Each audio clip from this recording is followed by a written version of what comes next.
what if I told you that rapid weight loss from extreme dieting can actually make insulin resistance worse? Here's the reality. Rapid weight loss actually raises blood sugar levels, right? And that's why some people struggle with blood sugar spikes even after they lose weight. Every person who has ever successfully changed their health started exactly where they are right now, doubting if it was possible, wondering if they could do it, feeling scared, and taking the next step anyway.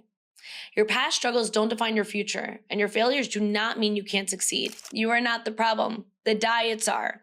The misinformation is, and the culture of quick fixes and extreme restriction is. Your body's not broken, you're not destined to struggle forever, and you can absolutely take control of your health, weight, and blood sugar, and in a way that feels good, not miserable. We're done with weight loss plans that are impossible to maintain. So starting today, hear this and hear this well. We are shifting our focus. We're choosing a different approach, one that supports your metabolism, balances your hormones, and helps you lose weight in a way that lasts. If you're tired of yo-yo dieting, struggling with weight, and constantly battling blood sugar spikes, you're not alone. The truth is, quick fixes don't work, and if they could, people would have done it already, and weight loss would not be an issue.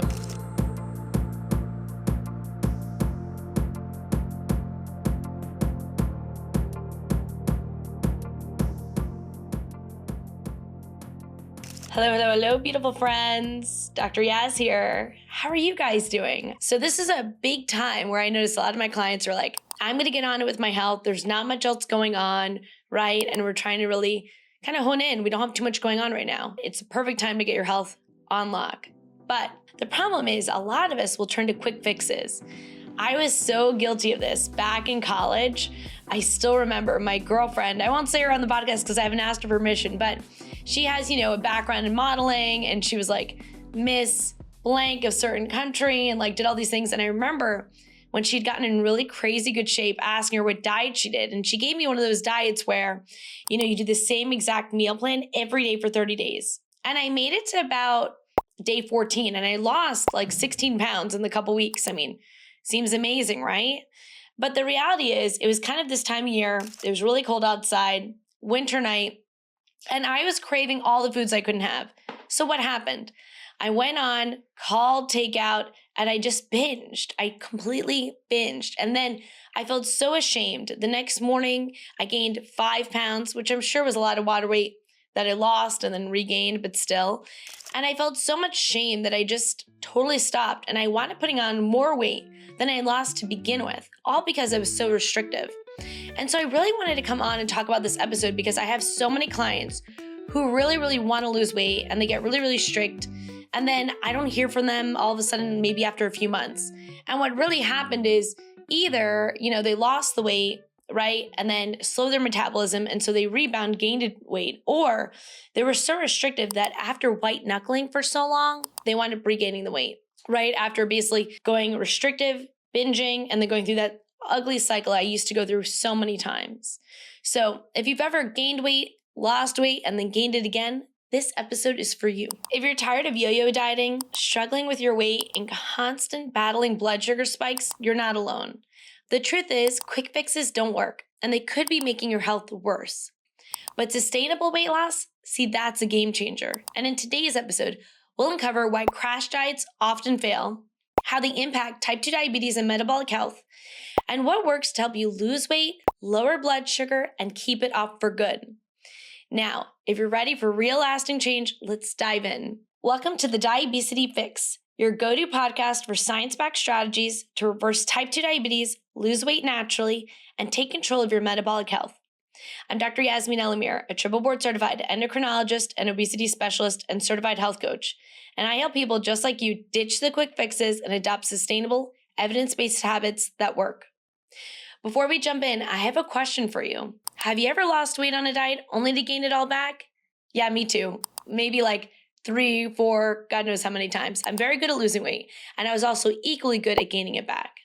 And if you've ever felt like no matter how hard you try, your metabolism just won't cooperate, if you're nodding along, stick with me because today I'm going to explain exactly why this happens and what you can do about it. Okay, so in this first segment, I want to talk about why do the quick fixes fail, okay? So let's start with the truth that may surprise you. Your body's not designed to lose weight quickly and keep it off. So what are the biggest problems that happen here? Like, why do I lose weight quickly on a diet and then gain it all back? Why do I feel exhausted and hungry all the time by dieting? And why does every new diet feel harder than the last? Well, guess what? This has been studied, and they have many studies showing that extreme calorie restriction triggers metabolic adaptation, which means your body slows down your metabolism and increases your hunger hormones like ghrelin. And this is why after weeks of dieting, people feel exhausted, irritable, and uncontrollably hungry. And if you ask my husband, he knows when I'm hangry, I am not fun to be around. Your body actually is designed to do this. It doesn't want you to lose weight quickly because it feels like you're stressed or something bad's happening to your body. And, by God design or whatever you believe, your body's meant to protect you. And that's exactly what it's doing when it does this. They've also studied showing that individuals who lost weight rapidly experience up to a 20% drop in metabolic rate within 12 weeks. And even after returning to normal eating, their bodies were primed to store more fat. So if you've ever felt like your metabolism slowed down after dieting, it's not your imagination, it's a documented physiological response. And I know I already mentioned another case where I yo-yo dieted, but another great one that I can tell you about was my wedding. I remember I felt really shamed, trying my wedding dress. I just didn't like it. And so I told, the lady who was doing, the hemming for my dress that I was going to lose 30 pounds that month. And I meant it. I did do it. Not in a healthy way, but I did it. And what I will say is I went on my honeymoon and I literally gained 15 of the 30 pounds in one freaking week. Your body really, really wants you to survive. And when you do bad things to it, it will revolt. And that's exactly what happens. The other thing is your body, when you lose weight very quickly, will lose more muscle than fat. And when that happens, the problem is that muscle burns more calories than fat. So you end up actually burning less daily when you do things like that. I've seen this time and time again with the GLP-1 agonists, like your Ozempic, Mounjaro for my diabetics, and your Zepbound and Wegovy for my weight loss buddies, okay? When you're on these medications, I notice people want to lose weight like 30 pounds in a month, 10 pounds in a week, and if they don't, they get upset. But the reality is you really actually want to do the lowest dose possible where you're not feeling hungry, so you're able to combat your obesogenic environment, but equally where you're not losing too much weight a week. I can't tell you how many patients come in saying, I only lost 5 pounds this month. And they expect me to be like, let's bump things up. Let's go faster with your meds. But I actually feel the opposite. I feel like 1 to 2 pounds a week is sustainable and the way it should be. And this is the same for whether you're on a GLP-1 agonist or not. I love treating people for weight loss both ways, naturally or with medications if I feel that it will help them and they've already tried natural solutions. So the solution here, right, is to work with your metabolism, not against it. And I have a whole episode on how to increase your metabolism, so definitely check that episode out. So instead of creating extreme calorie cutting, I want you to focus on eating in a way that stabilizes your blood sugar and reduces insulin resistance. Because if you're a diabetic, and we've talked about this in episodes before, high glucose does a few things. One, it creates a dopamine surge that makes you very addicted to sugar. The other problem with high sugar is when glucose goes up, right? Our insulin is secreted and that drops the sugar quickly. And that leads to a surge of ghrelin, the hunger hormone. So the less insulin we need and the less of this up and down with the glucose levels, the less hungry we're going to be. Okay, so I want you to always focus on your sugar first, and then your hunger cues will make a lot more sense. And if they make a lot more sense and our cravings are easier to control, right, with stable blood sugar levels, dieting is much easier. Okay, so here's the deal. I want you to avoid diets that make you feel constantly hungry or that you're deprived. That's a sign your body's fighting back. I tell people all the time about the story in college where I did one of those crazy diets where you're supposed to lose X amount of weight. In a month, you'd eat the same thing every day. And it worked, right? For the first 2 weeks until I binged and gained it all back. But if I had just allowed myself to have a meal that was comforting, right? That satisfied me and didn't make me deprived, I wouldn't have binged. But the reality is I was just convinced that I needed to eat this way to look a certain way. We could cook, but we just did the dishes. We don't want to do more. And yeah, we're ordering in, right? I'm Egyptian. I love Egyptian food. I'm literally ordering, my favorite half chicken and all the fixings. And the reality is because I've eaten normally all day, I haven't been restricted, I'm going to eat that till I'm satisfied. Not full, but satisfied. And then I'm going to be done with it. And I'm going to have enjoyed my meal, right? And I'm still going to be on track with my goals. So the reality is that sustainable weight loss isn't about willpower. It's about your biochemistry and long-term metabolic health. And the only way to do that is to make sure you're eating in a way that makes you satisfied, because if not, your body will try to make you crave other foods. And in addition, if you lose weight too quickly, your body will revolt against you. It will make you keep the weight on. So if this resonates with you, I'd love to hear your story. Have you ever experienced weight regain after dieting? I would love if you commented on this episode. I'd love to hear about it because I want us to normalize this much more. No one talks about it because they're ashamed. They're ashamed to say they yo-yo dieted before or that they have a history of binge eating. But I think if people talked about it the same way people talk about having allergies to cats or dogs, I think weight stigma would be a lot less of a thing. Now, I want to explore how the same dieting mistakes affect your blood sugar and diabetes risk. Because yes, it's more than feeling bad after a yo-yo. It actually hurts your sugar when you do yo-yo dieting. So one of the main questions I wish I was asked in my office, instead of being asked, how can I lose weight the quickest? I want people to ask me questions like, can crash diets worsen type 2 diabetes? Because what I would tell them is, this is something I see all the time. People assume that losing weight, no matter how they do it, will automatically improve their blood sugar and diabetes risk. But what if I told you that rapid weight loss from extreme dieting can actually make insulin resistance worse? Here's the reality. Rapid weight loss actually raises blood sugar levels, right? And that's why some people struggle with blood sugar spikes even after they lose weight. So there's a nice study done that found extreme calorie restriction increased cortisol, right? And we've talked about cortisol on the show before. This cortisol is a stress hormone and that raises blood sugar levels. And over time, that can lead to worsened insulin resistance, making diabetes even harder to control. Another study found that people who yo-yo diet experience more blood sugar fluctuations and higher inflammation levels. And if you know me, you know I know that inflammation absolutely worsens insulin resistance. It's why we wrote a whole anti-inflammatory diet cookbook strictly for that reason. So when you yo-yo diet and you have more blood sugar fluctuations and higher inflammation levels, both will increase your long-term diabetes risk. So that means even if your blood sugar looks better after crash dieting, it's often a temporary fix that makes long-term blood sugar control harder. And I think that's what I did to myself. I think in college, through med school, I did this yo-yo all the time, right? I was trying to lose weight, really just trying to be healthy. And eventually, what did that land me? Well, gestational diabetes. And then after that, diabetes had stuck. And so I really needed to learn how to lose weight in a way that supports insulin sensitivity, right? In a balanced way with 1 to 2 pounds of weight loss a week, max. So I had to prioritize balanced meals with protein, fiber, and healthy fats to stabilize my blood sugar, right? I needed to focus on steady, sustainable weight loss instead of rapid calorie counting or calorie cutting, right? I can name you 1,000 diets I did like this, besides that one where I told you where, my friend, she was like, running for Miss blank blank, and she gave me this diet with the same diet every day for 30 days. Another diet I got handed to me was, the Slim Fast diet. Remember that? It was like the 2 cans, and they actually tasted good, okay? I'm sure there was chemicals or whatever in there, but at the time, I thought they tasted great. And I remember being in high school with one of my roommates. I went to high school. I trained at a tennis academy. It's actually where I met my husband. And I lived in a house with multiple girls. And by the way, a lot had eating disorders, and it's something I don't talk about often.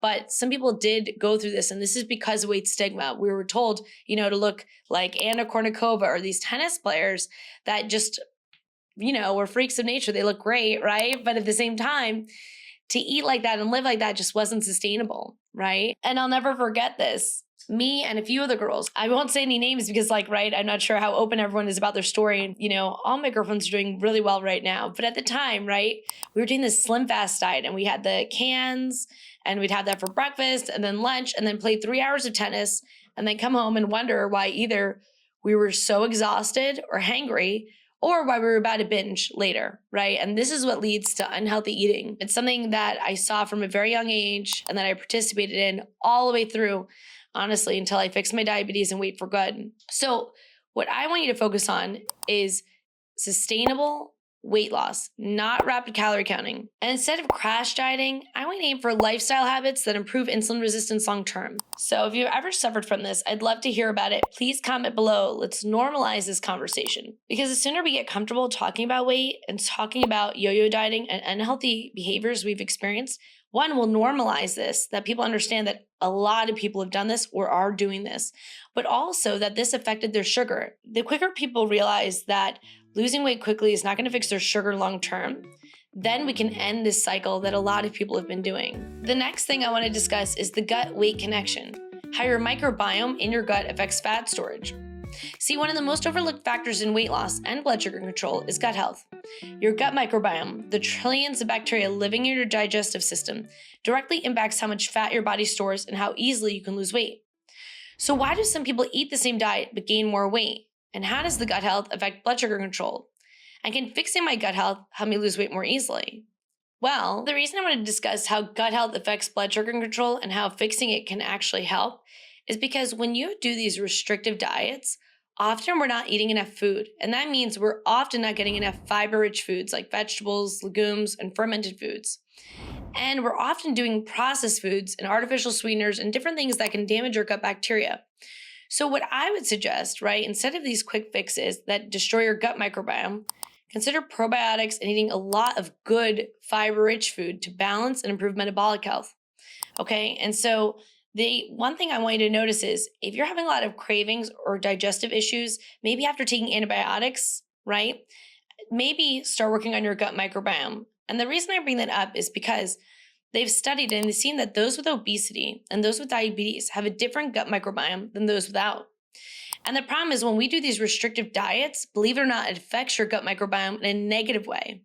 And so not only when we do these restrictive diets are we losing more muscle than fat, which directly will decrease the amount of calories you burn, and not only do we have metabolic adaptation, which means our body will slow down the metabolism when we lose weight too quickly, but also when we do these restrictive diets, we're changing our gut microbiome because we're not eating enough food, and that's also going to directly oppose weight loss.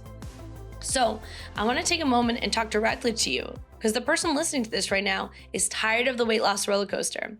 And maybe you've tried diet after diet hoping this would be different. And maybe if you're like me, you've lost the weight before only to gain it back and feel like you failed. And maybe you've been told you just need more willpower and not to be lazy, and that if you only worked harder, you'd see results. But I want you to take a pause and take a deep breath. Whew, right? Because the reality is, I need you to hear this. You are not the problem. The diets are. The misinformation is, and the culture of quick fixes and extreme restriction is. Your body's not broken, you're not destined to struggle forever, and you can absolutely take control of your health, weight, and blood sugar, and in a way that feels good, not miserable. This isn't about willpower, it's about strategy. And I'm here to help you find that strategy, the one that works for you, your body, and your long-term health. And that's why we're done with quick fixes. Seriously, pause this and say it. I am done with quick fixes. We are done with diets that leave you starving, and we are done with weight loss plans that are impossible to maintain. So starting today, hear this and hear this well. We are shifting our focus. We're choosing a different approach, one that supports your metabolism, balances your hormones, and helps you lose weight in a way that lasts. And I know this works because I've seen it firsthand with myself, my patients, and now my online clients, and even in my own family's journey. So I want you to remember this. You are capable of change. If you needed to hear it, you heard it. You are capable of change. Because I know for some of you listening right now, there's a little voice in your head saying, but what if it doesn't work for me? I failed so many times. But maybe you feel like you've tried everything and nothing has worked. And maybe you're worried that your body just isn't capable of change. And maybe you're scared of failing again. And I get it. But I also want you to know something. Every person who has ever successfully changed their health started exactly where they are right now, doubting if it was possible, wondering if they could do it, feeling scared, and taking the next step anyway. Your past struggles don't define your future, and your failures do not mean you can't succeed. Your body is waiting for you to give it the right tools. It's waiting for you to heal. It is designed divinely. So today you get to decide, are you going to stay stuck? Or are you going to take a step forward? And it doesn't have to be a big step, okay? It can be very, very small. It doesn't have to be perfect. It's just one small change. Maybe start with drink more water, right? Maybe aim for 100 ounces of water a day. And if you're not even drinking close to that, maybe add 8 ounces to whatever you're doing baseline.